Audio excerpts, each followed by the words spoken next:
Manipur Sarkarna amasung Bharat Sarkarna Santi hansilaknaba yamna kanna jariba am areada koi honajari hadanai mayam da thamjage mathangda koi irang lairaba mafam tangdu leitrada mafamda honorable chief minister chatnanaba mahaki first convoy tang tarada thabada Portland da attack tawkiba ado yamna kanna nida tawi highly condemn koi tawi masima sandi pamdaba kangbu kharana tawakpani haduna ai mayam thamjage amasung manipur da leiba praja punamakna masibu condemn tawi haduna ai thamjage marangi social media da koi honorable chief minister honorable minister punama MLA punama sarkar sida sabatli ba MLA punama resign tau haiba ama khara mana MLA sing resign tawaga president surla aga kanana dai pugani madugi dai su chief minister sing MLA sing na pugani haiba ama kanna viral olakwa akoi si unitedly amtang pulsil laganda akoi introspection akoi amaga tanare haraga mataw karamna santi porokani haibasi nataba mai hona leiraba leibak asida tanja sida aigi ming khangalowa aigi political mileage dawnanawa aigi popularity tananawa hona badawna uwa masi khwaidagi hena laibak thibani haidana ai mayam da thamjani adugi mathakta Manipur Pradesh Congress Committee ki president na nitokaba numita Honorable Union Home Minister Amit Shah ji ki meeting makha da pangthokhiba Manipur ki security review ki meeting da Honorable Chief Minister ko invite taroktabagi matang da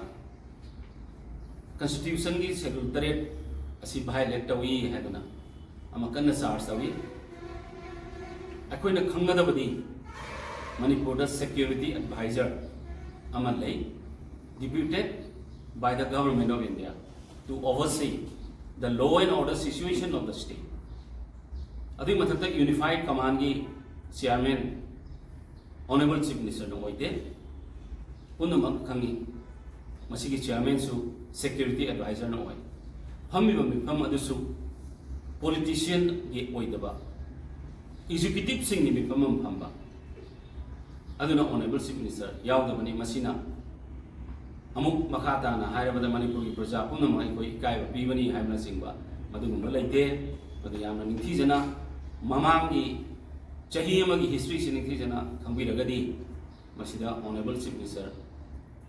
yaudragasu security advisor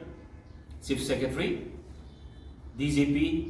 na chingba koi loini yauraga pangthokiba meeting ni masida honorable chief minister yaudragasu pangthokba yaba meeting ani Masida Minister Singh Oiba, Donor Minister, North Eastern Region Puriba,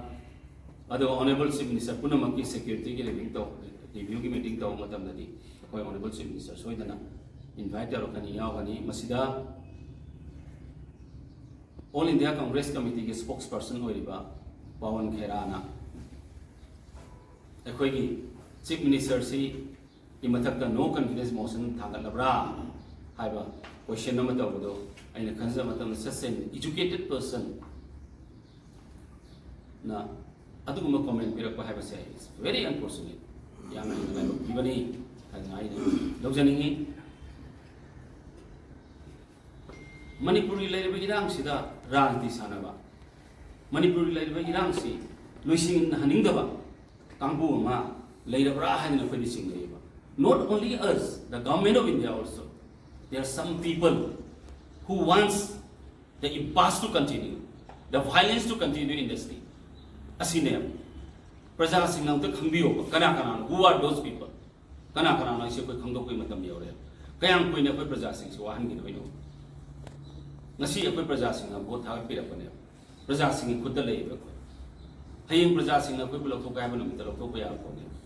We are not IS officers. We are not IPS officers or MCS officers. Lifetime the parikha mukha piraga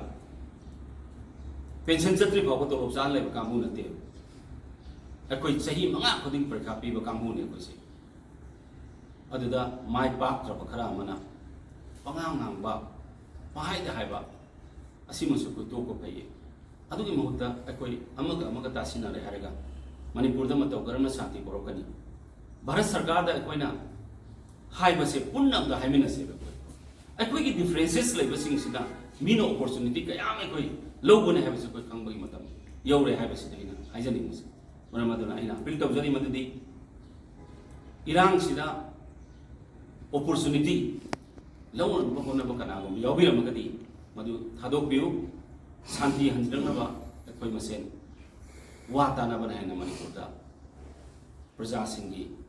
wakhalon khangna thabok to ngam gani haibagi wafam sikak aina thamjani thank you babung adu ngarang MPCC ki president phongdok pada jiri bam na CM na changba ngam khidaba je machimak manipur je mahna mai makha da leiterbra mya ama je yoksam ngam da je kari marang ino haiba ma allegation taw si kari ba hoi hai gani maram ni kai ino har kan da opposition ki thabak laike everything opposed wa everything makoi madu ki against ngam wa habi jiri bam da honorable chief minister na satta bagi maram na yamgani maram ni kai ino har kan da